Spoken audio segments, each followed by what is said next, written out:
I titled this Michael Polanyi's Revolutionary Manifesto. It's the Tacit dimension. I think in this short 90-page book, he basically condenses to the hinge concepts in personal knowledge that his revolution in thought is based on. He even says something like this in the second preface to the personal knowledge. He said, "My later writings are less occupied with the justification of our ultimate commitments and concentrate instead on working out precisely the operations of tacit knowing." I think he finds in the structure of tacit knowing a mechanism and a base that he can build ideas out from. He builds out the idea of emergence from it as well, and right out to his idea of what the structure of a good liberal society should look like. So it's the kind of the heart of his ideas. And Marjorie Green recognized this when she wrote the paper Tacit Knowing: Grounds for a Revolution in Philosophy, shortly after Polanyi died. She points to this structure and function of tacit knowing as his key insight that he builds on. And we see this in the Tacit dimension, the book. He starts with tacit knowing, and then he builds to the idea of emergence. And then from there, he can build up to ideas of the reality of values and meanings. And he uses the idea of the organization of science as a model for sort of a progressive liberal culture in the political authority that government should wield. So it's all there in the manifesto. And he starts by noticing there were problems in science, that science had taken a wrong turn, at least our understanding of science had. We have cultural assumptions and philosophical assumptions of what science is and does, and it became our gold standard for what knowledge is. And in the process, because it was based on some mistaken assumptions for Polanyi, it goes wrong and it undermines itself. The scientific outlook appeared to produce a mechanical conception of man and history in which there was no place for science itself and no place for real knowledge about values. So Polanyi opposes these assumptions that led to crude materialism and reductionism and what he calls scientism that undermined the knowledge of values as well as the project of science itself. So this reminds me of Nietzsche's Zarathustra, right? Where Zarathustra comes down and he says, I seek God, whither is God? He cried, I shall tell you, we have killed him, you and I. Right? But he says, I come too early. Nobody knew that God was dead, right? The light of the stars require time. Deeds require time even after they are done, before they are seen and heard.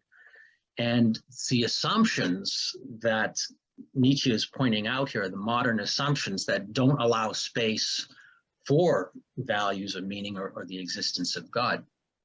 And Descartes actually helped kill God, and the idea that meanings and values can be real. That murder weapon was implicit in some modern metaphysical assumptions that Descartes put together. First of all, his hyperbolic doubt, which said that certain knowledge must be beyond all doubt, and his analysis to clear and distinct ideas, that we had to analyze everything down to the clear and distinct ideas. It was part of his method. Also, he held that reality is in the prior smallest parts. In his meditations, he says, what's the source of reality of something, if not in its cause? And he also, of course, had substance dualism, which divided the spiritual and the material. And anything material could be decomposed, explained, reduced. And as time progressed, and as all experienced causes were now placed in the material realm, the whole spiritual side, because of this false dualism, became odious. As Derrida says, it becomes a supplemental nothing. So that's the roots of the assumptions that, taken too far, can lead to the undermining of value, science, and higher order entities. So Polanyi's revolution starts with tacit knowledge. And in tacit knowledge, he opposes this idea to clear and distinct ideas and puts personal knowledge as primary instead of this hyperbolic doubt. And he builds from there to the idea of emergence. And emergence opposes the idea that reality, the really real, is in the smallest, earliest parts. And he takes Descartes' sort of mechanical approach, discussing the machines, and he turns that on its head and shows how, if we really look at machines and how they work, they show us how a higher level entity can operate, such as the mind can operate in the form of dual control, as he'll say, over the body. So in his revolutionary ideas here, he restores some balance, right? Reductionism is good. It's a good epistemological tool. We can learn about things and their reality by analysis, but there's also another side that gets neglected, and this is what Polanyi brings back. So he starts this with tacit knowing, right? And the structure of tacit knowing, the simple thought that we can know more than we can tell, right? And he sees that there's this from to structure to tacit knowing. There's this intentional structure where you have a tacit awareness and knowledge of proximal clues, and through them or from them, you have an at or focal knowledge of something distal, right? That brings the clues together into a joint comprehension. And he sees this general sort of structure, not only in perception, cognition, but in skill knowledge too, and in knowing how. He sees this from to structure, as well as in cognitive knowing and perception. So in knowing that as well. So he uses the example of binocular vision, where you have two eyes and they both see, right, in two dimensions, but you put them together, right, they are clues to a third dimension, something you can now see in three dimensions because you have two eyes, and it gives you more information. There's a joint comprehension of both sets of clues into a new sort of unity that can provide some new information. That we dwell in clues, that we are in and attending from these subsidiary clues when we reach out into the world, right? It talks about using a probe or a stick, and you feel the stick in your hand only tacitly when your attention is out towards what the stick is touching, right? And trying to figure out the dimensions of a room. When you're playing the piano, your attention is focused on making the music and not the individual, right, movement of the fingers. And if you take your attention away from the focal joint comprehension and put it down into the tacit clues, what happens is there can be a disruption, because you need to attend from the clues in order to produce the focal knowledge. So if you focus on what your fingers are doing when you're playing the piano, you might mess up in the song, right? Or and he has examples of this, that there's this from to structure, and when you shift back to look at the clues, something goes wrong. So we attend from subsidiary particulars when we attend to a comprehensive entity. And this points to the bodily root of all thought. Right? So it's even our highest creative powers. It connects with Merleau-Ponty and Merleau-Ponty's ideas here very strongly. And it also connects with Andy Clark's conception of the extended mind. We keep expanding our body into the world, right, by dwelling in more clues. When we look through a telescope, we're using that as a clue to see something further out. We indwell in the telescope and its lenses. By assimilating sets of particulars, we integrate into reasonable entities. Okay, so we see how this moves against the goal of explicit formalization of knowledge that Descartes promoted. Unbridled lucidity can destroy our understanding of complex matters. Meaning is effaced. Our conception of the entity itself is destroyed. So if you repeat a word over and over again, right, you're not concentrating on the meaning of the word anymore. You start focusing on the sound, right? It takes your attention away from the meaning and draws it back down to the sound, and it kind of annihilates the meaning of the word after a while. if you focus on your fingers while you play an instrument. So the declared aim of modern science is to establish a strictly detached objective knowledge. But supposing tacit knowledge is an indispensable part of all knowledge, then the ideal of eliminating all personal elements of knowledge would in effect aim at the destruction of all knowledge.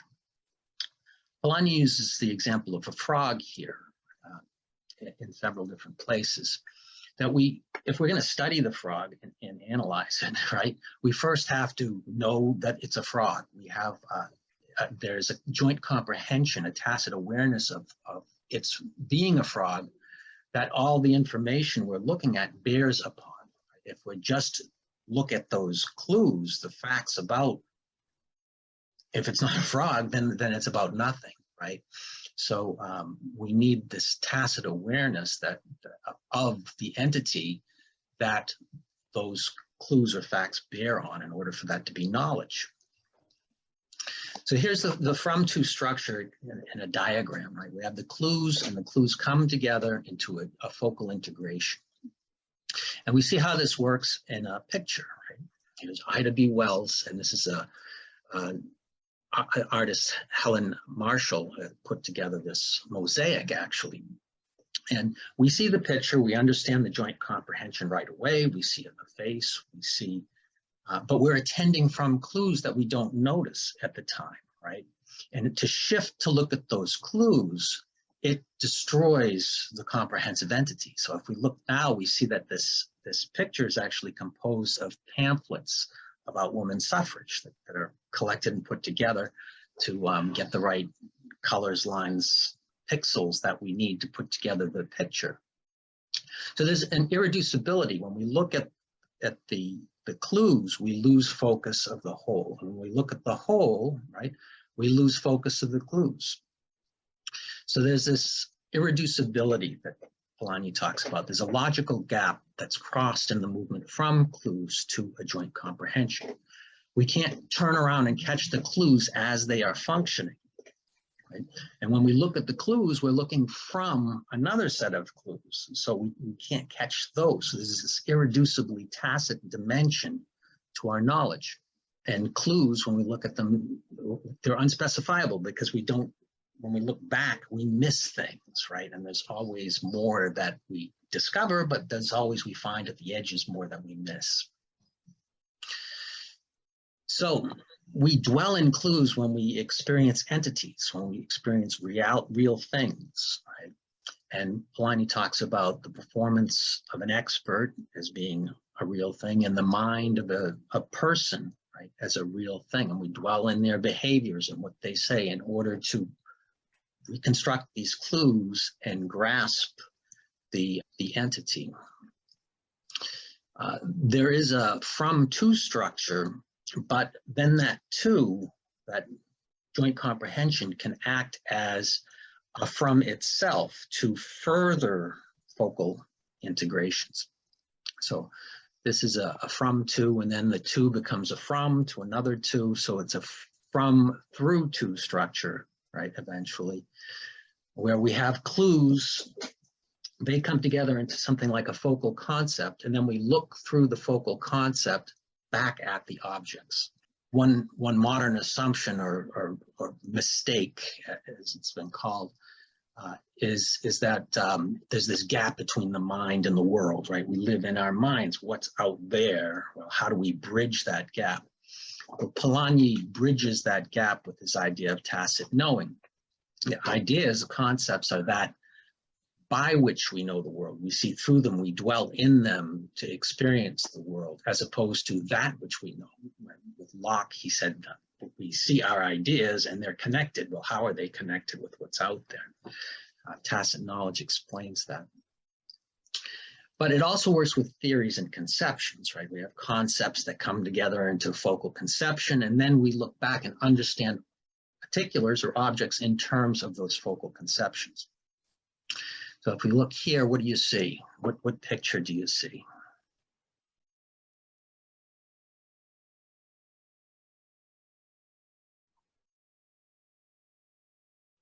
It's the landscape. Do you see a face?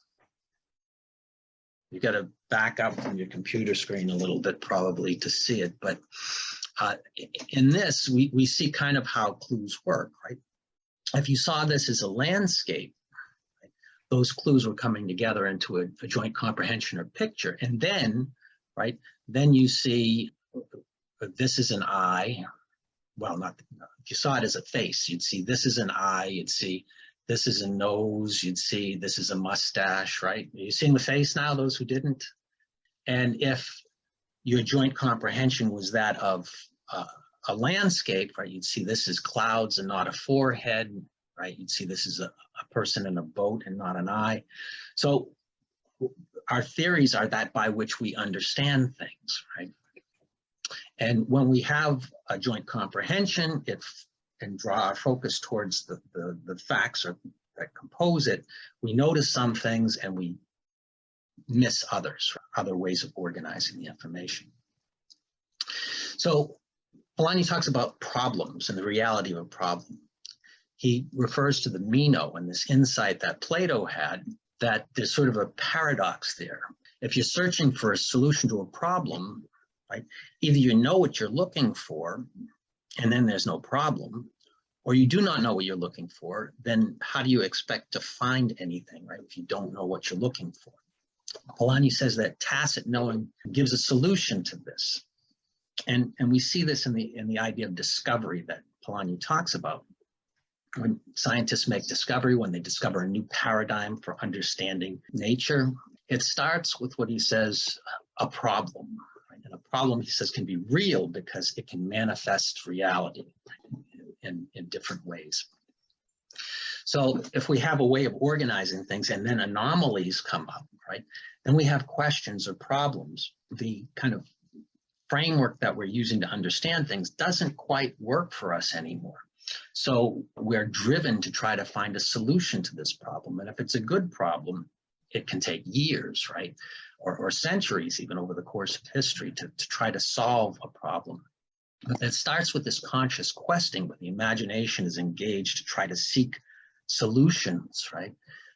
And if someone is immersed in that field, then they have anticipatory intuitions, right? They have knowledge, so they kind of have a tacit sense of what might work, what direction to go in. So they're pursuing their hunches, basically, that they have because of their tacit awareness. But then comes the disintegration of meaning, right? The dark night of the soul. So Polanyi is following Poincaré here. And in that, right, the typical way we would organize the facts into a theory breaks down because we're finding we just can't get at a solution to this problem. Things break down. And then we might have the eureka moment, right? A discovery, that's it. And in that moment, right, we have a reintegration of the pieces into a joint comprehension that gives us a satisfactory picture, right? And then we experience that as perhaps beautiful or right, a sense of rightness, that this is it, right? And that heuristic satisfaction is a validation that your tacit knowledge is congealed into a successful joint comprehension. Of course, it still has to be verified, right, and connected with other observations for Polanyi. It might be wrong, but we see how the question leads to a discovery here. Right? And so that's the structure of tacit knowing. He sees a similar structure in being, right? There's a parallel structure for both knowing and being. Just as there's an irreducible structure of meaning where subsidiary clues come together into a joint comprehension, a focal awareness, there's this irreducible structure to comprehensive entities as well, where their subsidiary parts come together into an entity, an object, a comprehensive object, and that also can be irreducible.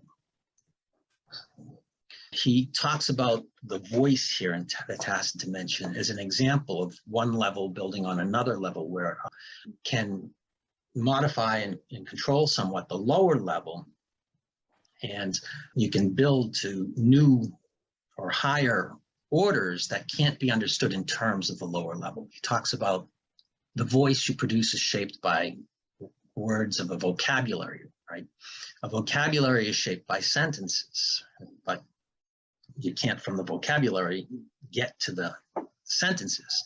Sentences are shaped by grammar, grammar shaped by style, style is shaped by composition. So in the example of giving a speech, there are these distinguishable levels in which one rides upon the other. And he talks about one level, a higher level over a lower level in each set as being the operation of a dual control. And first, by the laws that apply to the elements, the lower level themselves, right, the production of voice. Second, by laws that control the comprehensive entity formed by them, for instance, the words. So he takes this idea and he shows how this isn't just for skills, like the skill of producing speech, but also for in scientific understanding of different types of being, right? We have the physical chemical level at the lowest level, and on top of that, we have a living thing like the vegetative level. And you can't, for Polanyi, explain vegetative and living functions merely by the physical chemical functions alone, right? You can't explain physiological functions just by the vegetative. You can't explain the psychological or consciousness just from the biological, and you can't explain the moral, a higher level for Polanyi, by reference just to the psychological. So there's this emergent structure to being that follows just like the emergent structure of knowing, which is the emergent structure of a skill, in which the higher level builds on the lower, but it's not reducible. The higher level has its own properties of laws and operates via this dual control. The lower subsidiary level is necessary for the emergent level, but it's not sufficient to account for the properties of the higher level. Still, conditions must be in place for those higher levels to emerge. And he goes back to the understanding of a machine here to explain things, right? When we have a machine, well, it's got its physical chemical composition, but that tells you nothing about the function of the machine and how the machine's supposed to operate. You need engineering principles or operational principles, as he calls them, in order to understand how the machine's supposed to work. From the lower level, a machine can't break down or fail. From a higher level, it can. But although the lower level can't explain the function of the higher level and the properties of the higher level, it can tell you why it's broken. This part corroded. So in dual control systems, the higher levels do not break the laws of nature, but they constrain them. It's not like we're saying that there's something completely independent here. Higher levels operate on conditions left undetermined by the lower levels. So they act on the boundary conditions of the lower levels.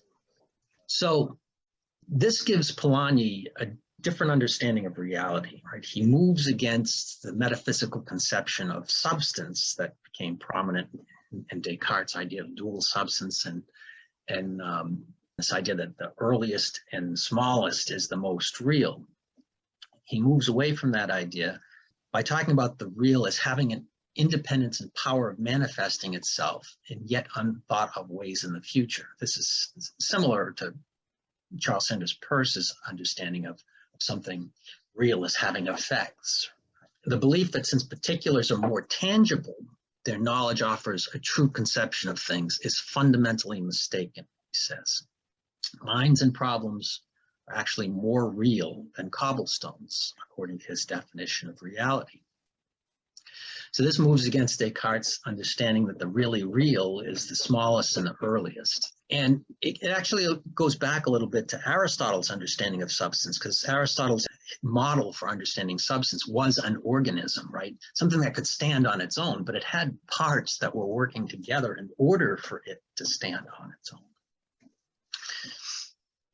So if there is this hierarchy, this emergence, he sees from inanimate nature, we get to living things, and from living things, he sees an evolution, and he sees it as a progress of sorts towards consciousness and thought and moral responsibility. So the evolution of life and humanity, the higher level of moral responsibility, is not something that science and its reductive method can handle. But it's a real problem, he thinks, it's in need of a solution. This presents us with a problem, and he thinks it's a real one. So Polanyi moves on to posit an active evolutionary mechanism that makes the emergence of consciousness and intelligence more likely, that makes it more probable. Right? And here he moves against the neo-Darwinians, right? It's like Thomas Nagel has done recently, and Gregory Bateson did as well. This idea that perhaps there is some counterbalance to entropy that moves us towards meaning, towards unities, at least in our corner of the universe. So from his idea of tacit knowing, he builds to this idea of emergence. And from this idea of emergence, he now tries to see if he can answer some questions about value and meaning and society, and what society should look like if it wants to progress. It says all knowledge is either tacit knowledge or rooted in tacit knowledge. Could, in fact, my rebuttal of exactitude as the ideal of science open the way towards a theory reestablishing the justification of moral standards? And his answer is yes. He goes back to St. Augustine, who said, unless you believe, you shall not understand. And he says, this is now we see how this works. Descartes, modern science, tried to do away with tradition and authority as a source of knowledge, right? And that's where we get our values from too. And Polanyi's showing that we need to rely on tradition and authority, at least to some extent, and that we can rely on our values as well. So by establishing tacit knowing and scientific knowledge, he reestablishes the idea that we have to rely on traditional structure for values and cannot freely invent them or eliminate them. So he moves against Sartre and individualistic existentialists who have the idea that existence precedes essence, so that we can just invent perhaps or choose freely our values. And on the other extreme, he moves against objectivist scientists who say, well, there's no value in nature, that has to be just a non-existent or not real. Right? He moves against both of these, and he does it in the context of what he calls in other places moral inversion.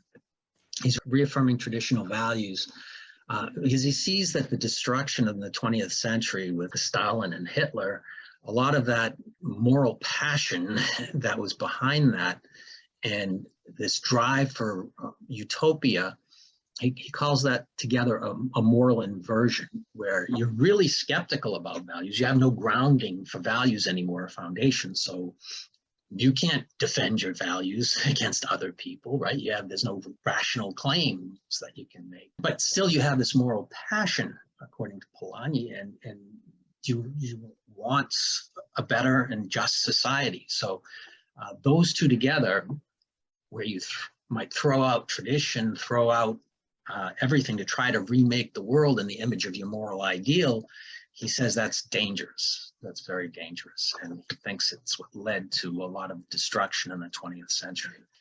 So he sees that in existentialism and in scientism. He sees positive things in both of these Enlightenment ideas as well as negative things. But his response to this idea that we can just get rid of values entirely or that they don't exist is that our higher principles, which are moral values, must rely for their workings on lower levels of reality. And this necessarily sets limits to their scope. It does not make them reducible to the terms of the lower level, as scientists might think. And he uses the example of social organization, how that relies on economic functioning, right, for higher social values, but it's not reducible to economic function. He says this balanced mind that we must attain is secured both against critical and moral frenzy, right? Criticism of scientism and this drive to objective certainty, but also this idea that the moral passion for our ideals. We need to look at the exigencies of systems in order to understand how we can improve society, not just cut to what we think is the right end. All right. So he says we need both tradition and discovery. He says, Polanyi advocates trust in tradition and authority as the basis of knowledge, and this leads to a non-skeptical fallibilism that combats moral inversion. We can have faith in our values, but we can say, oh, we might be wrong about this too, and therefore we're looking for better ways. But he says, I am not reasserting traditionalism for the purpose of supporting dogma. And this is where he turns to science and the organization of science as an exemplar of how we both are conservative in society in holding on to where we started from and the roots and basis of our knowledge and our abilities, but still looking for the novel, still looking for progress. He says we need not just Edmund Burke, but we need Tom Paine too, right? We need the conservative and the novel, and he sees both of these in science. Right? So he emphasizes that in science, you do have this idea of ideals. You do have truth, right? And in society, we have equality, justice, those sorts of ideals too that can guide us. And he sees science as the model for a free and dynamic society. So he bases this on the tradition of science. He emphasizes that science is a tradition as well, where you don't just look at things objectively, but you're trained how to look at things, right? If you don't know how to use a scientific instrument, he says you'll probably break it before you get any useful results out of it, right? And trying to work with it. But science, he says, is sort of a republic. There's a sharing of power in science. It's not a top-down authoritarian system. And it's also dynamic. It's what he calls a dynamic orthodoxy in other places, where it's changing and adapting even as it's holding on, right? And there's revolutionary potential, though papers are vetted and scientists are using their standards and sometimes old standards in order to judge what should be published. So in science, he also sees this quest for hidden truth, right? And it's by individuals who are self-motivated and responsible to their calling. This is going to come back in political philosophy and his idea of public freedom, right? Where we have individual freedom, then we have social responsibility, but on top of that, we have this public freedom, it supplements both individual freedom and social freedom. So power is distributed among independent scientists who must rely on each other even when they disagree. Mutual control produces a mediated consensus. Right? He asks if discovery is inevitable, right? Is there this natural progression like an evolution towards something that, each individual scientist is just good soil for this idea to generate in? And he sees that there's some truth to that. And he sees it especially when there are these simultaneous discoveries in science, that it seems like it's thought that's growing and instantiating itself in science rather than the scientists themselves and their individual efforts solving problems and moving forward through their personal passions. But he thinks it's both, and he wants to emphasize this idea of us being in thought. A society of explorers is man in thought in the midst of potential discoveries. And so there's this openness to the future. And not only in science, but he expands this to other social domains and the political domain as well. And he sees this idea of being in thought and the growth of thought as opposing totalitarianism and totalitarian power, right? Because of the way power is organized in societies that promote thought.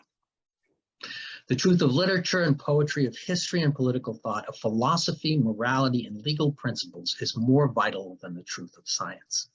And yet scientism has managed to undermine our trust in those systems. At the end, he goes back to this idea that there might be a principle, right, that connects both tacit knowing and emergence, and perhaps even the future trajectory of society.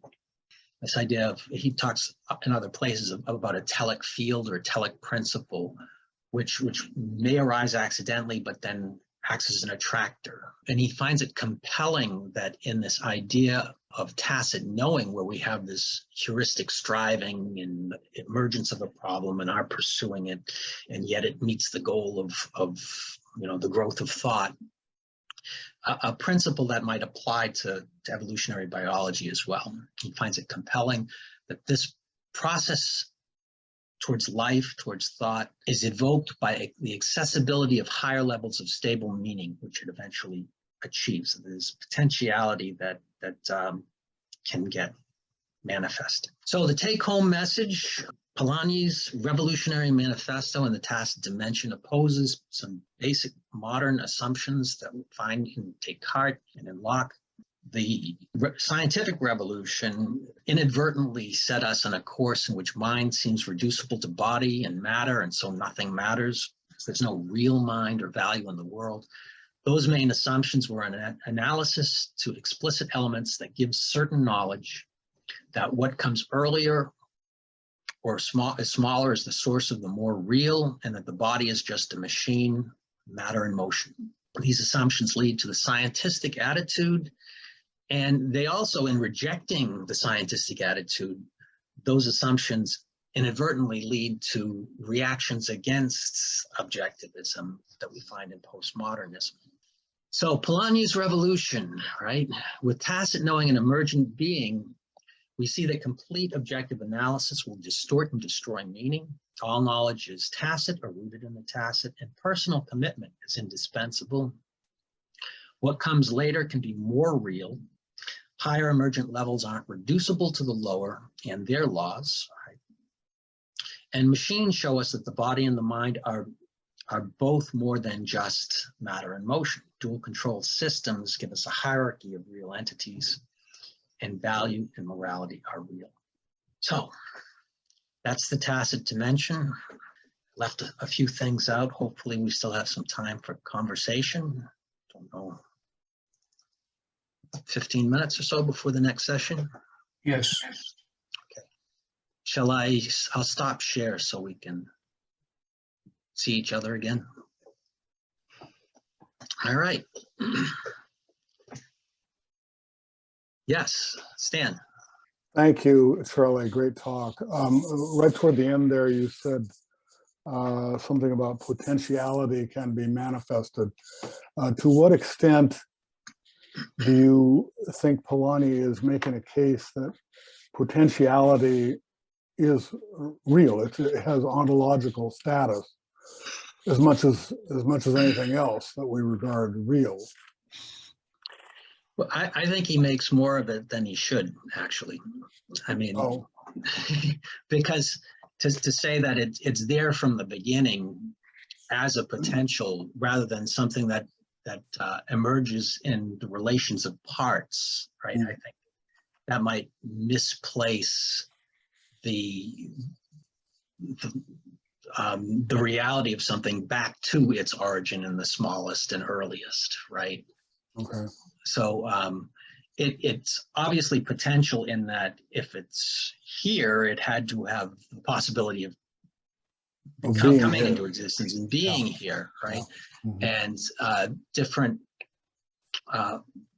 organizations of matter can open up these possibilities for being, and they can come into existence. But to say that it's in that atom to begin with is some potentiality, I think, is pushing a metaphysical idea back into his emergentism, and I think he does that a little bit by pushing this idea of an active principle, but I don't think you need that. Could I have sort of a follow-up question for that, if that's okay, Charlie? Sure. I mean, so it sounds to me like he's also making an argument against dualism, because, as you said, this reductionist argument can lead back to, the postmodern rejection of that we've seen, but it also seems like he's arguing against dualism, or at least that's my reading. That's another mistake that we could make, is then to posit, the non-material as the source of these causes. Yeah, very much so. He opposes dualism, and he actually identifies the source of the mistake, right?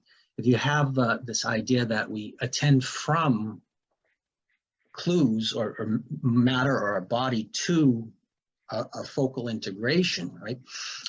When you look at something focally, you see objects, you see things typically, and you don't see what you're seeing from, so you can get this sense, oh, it's spirit, it's something immaterial that I'm seeing from, because all you see is the focal. And when you look at the brain, for instance, right, you see focal material things. You no longer see what those clues are pointing towards, right? So you get this idea that there's this sharp distinction, because there's a Gestalt switch between the focal and the subsidiary, that you've got the sharp distinction between matter, right, that you look at and understand, but when you do, you're missing what its joint meaning is, right? So you need both together in order to have this joint meaning. But the gestalt of the switch between clues and focus makes you think that you have a dualism there. There's an interesting word that you use, that he uses, exactitude. And I can't find it in the glossary. Do you know what he means when he uses that word exactitude? I think he means that everything has to be specified and explicit, right? And one of the points that he makes is clues are unspecifiable, right? When you turn back on the clues, you can't make them perfectly explicit. You can't specify them exactly.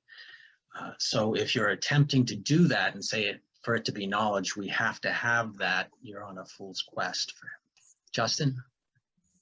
I recently wrote a paper for Dr. Mitchell, actually, about where I looked at this from to structure of knowledge, and I drew out some ideas about sort of in line in the same vein of Platonic anamnesis of from and back again structure, and you see it also in T.S. Eliot, I think, especially with his 4 quartets, where he's arriving back at the same place that he started.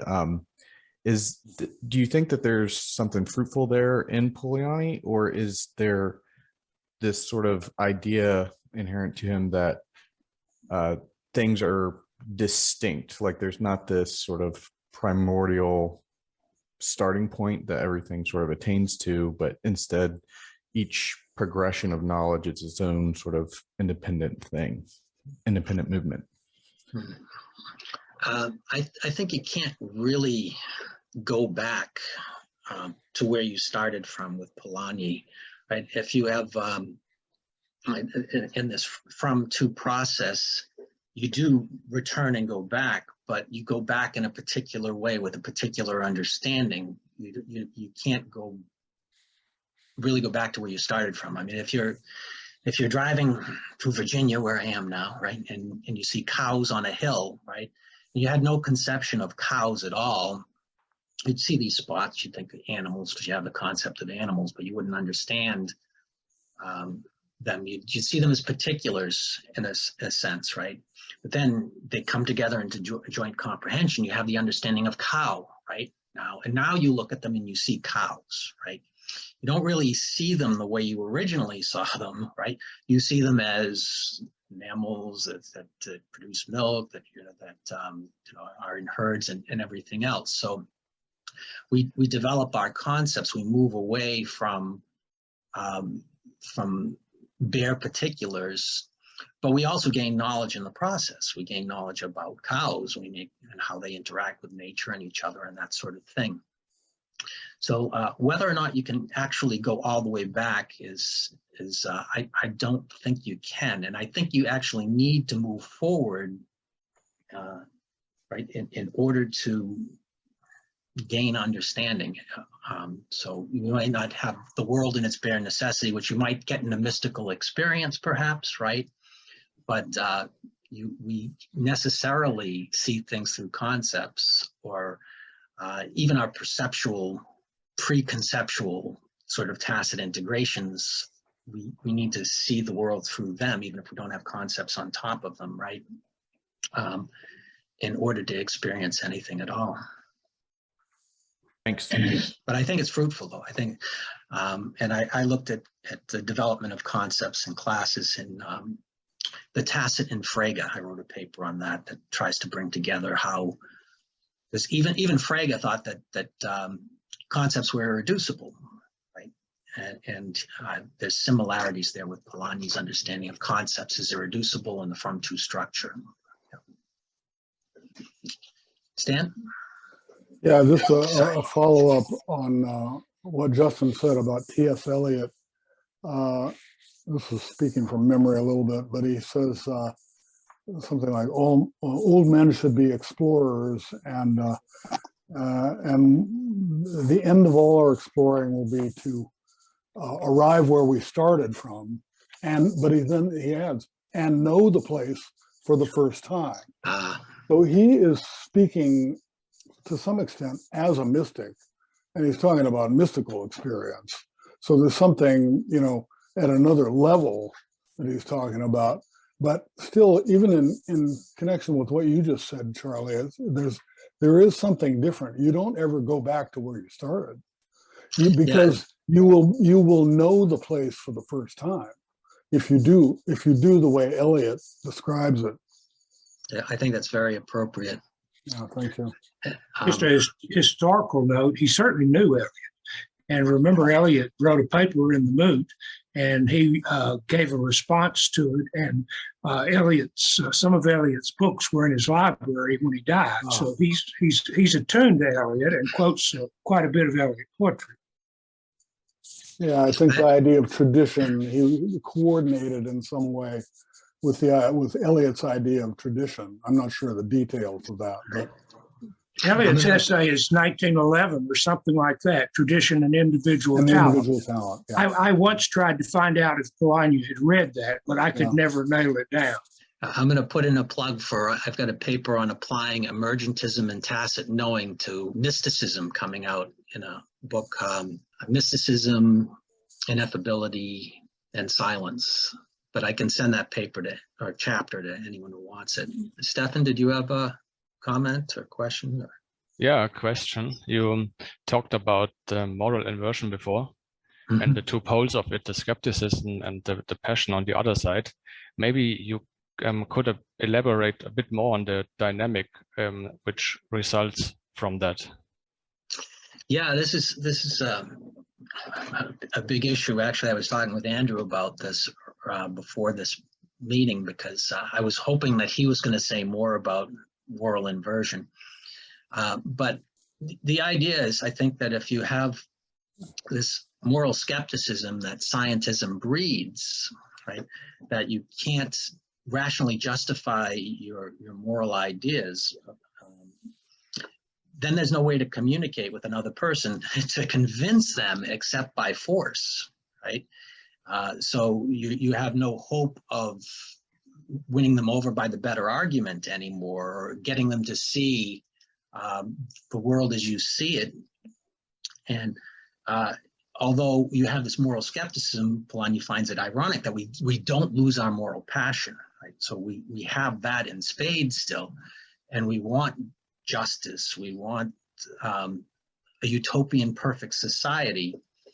And so moral skepticism, which breeds the idea that we can't communicate our values to each other and try to convince others because there's no basis for it, and this idea of still wanting a better and perfect society, come together into these utopian projects that a socialist Nazism society might say, we want this perfect, and using science, right, for its purposes. That's one of the things Polanyi hated about Hitler and Stalin. They were both claiming to use science for their immoral goals, right? And destroying the notion of truth in Russia and its science, and saying that this particular form of a human is superior to other forms in Nazi Germany. So Polanyi has a lot more to say about that, but we couldn't cover much of it here. Yeah, you did a great job with Polanyi versus Descartes. And I really like to hear more about what you said about the first and the smallest and substance. I think Polanyi moves from substance to understanding. And so that brings in not just Descartes, but Locke and Hume. And I'm wondering, as you progress to the Society of Explorers, Polanyi is also showing us how our thought has control over our sensibility, and that this feeds into his notion of society. And it's just it opens up the potentiality possibilities in a communicative way that it is a picture of beauty, isn't it? And sensibility. Yeah, this picture he has of, I mean, he says hierarchical, but they're relations of dependence. You don't need to, it's not a strict hierarchy, but one level has the ability to commandeer, to modify a lower level. And then we have, right, it's kind of like Maslow's pyramid, where you have certain needs that get fulfilled and questions get answered. So then you have other questions, right? So physiological needs, survival needs get answered in society. And then you have friendship and relationship and how do we live together kind of moral needs, right?